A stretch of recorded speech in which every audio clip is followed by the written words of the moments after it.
So we're now ready to tackle our final project of the day, and that's building up a calculator program. If you head over to calculator-final.appary.repl.run, you'll see how the final project works.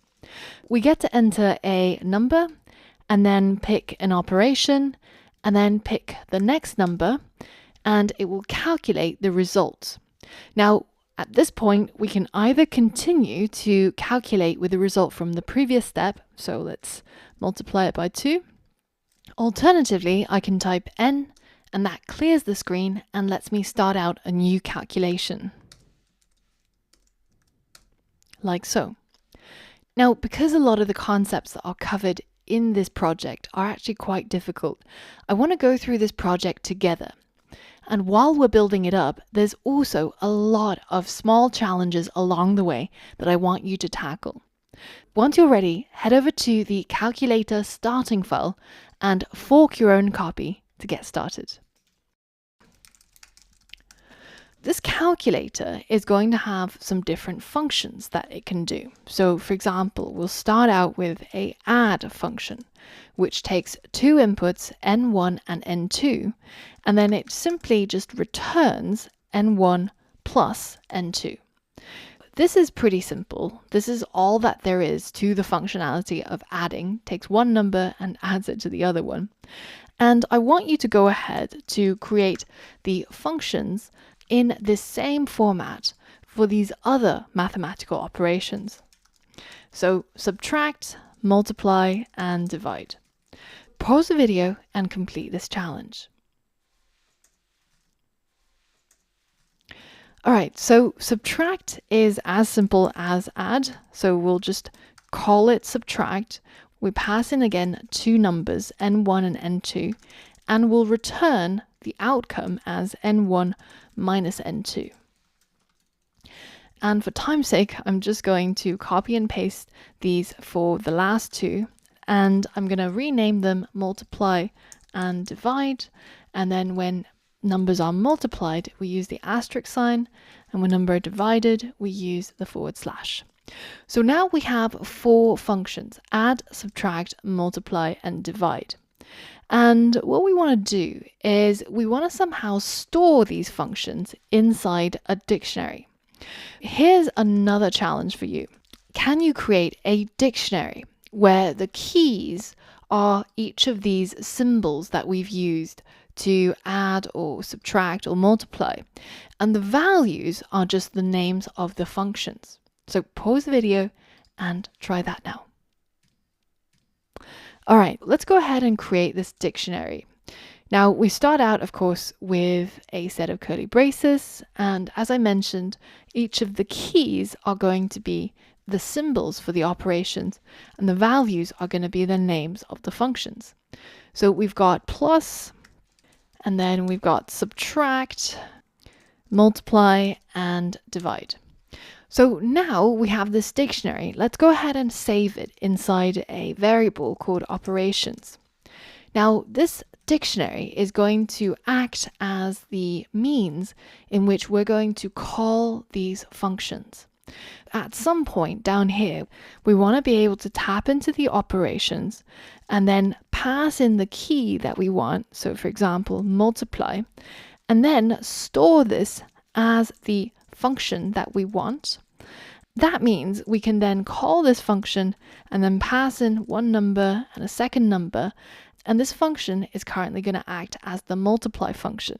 Now if we change this to plus, then this function is now going to act as the add function.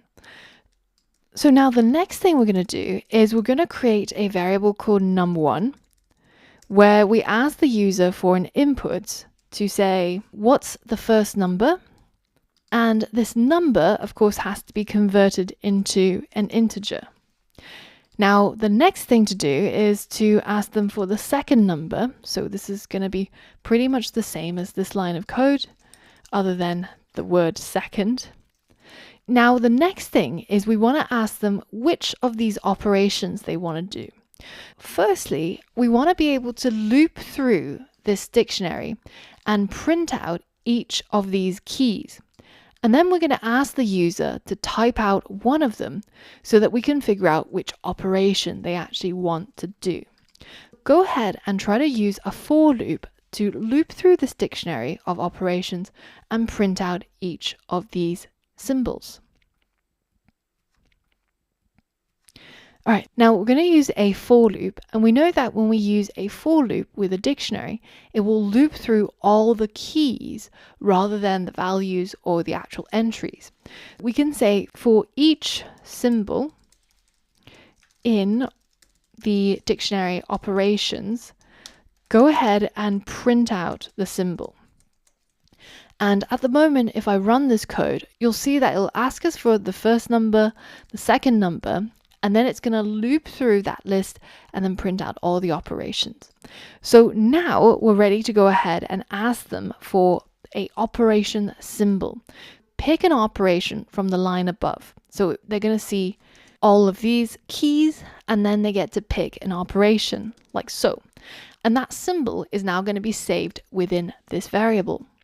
So now we can go ahead and take that operation symbol to pick out the value that's associated with it. For example, if in this case the user chose the plus symbol, then we're going to pick out the add function. And then, just as I've shown you before, we want to use that add function to add these two numbers together. But of course, if they picked a different symbol, then we want to be able to carry out the different operation. See if you can get this calculator to work so we can print out the num1 and then the operation symbol and then num2 and finally the equal sign and then the answer.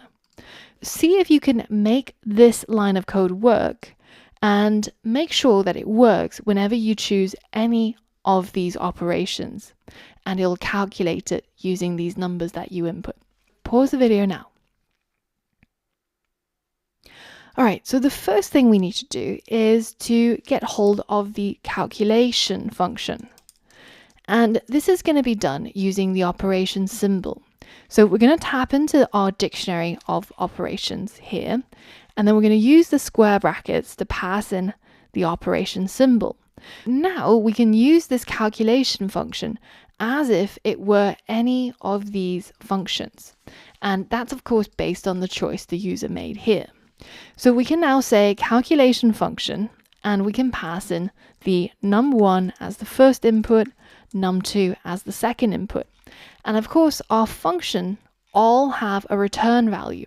And so this part is going to be replaced when the code runs with the actual answer. So we can now save that inside a variable called answer, and then that will get sent over here, and we can now test it out. So let's try adding 3 plus 5. So I'm going to use the add symbol, and we end up with 3 plus 5 equals 8.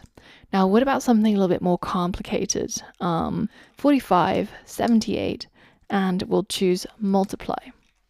Now, I think in reality, it actually makes more sense to put num2 after the user's entered the operation symbol, so that you actually end up with a better user experience like this.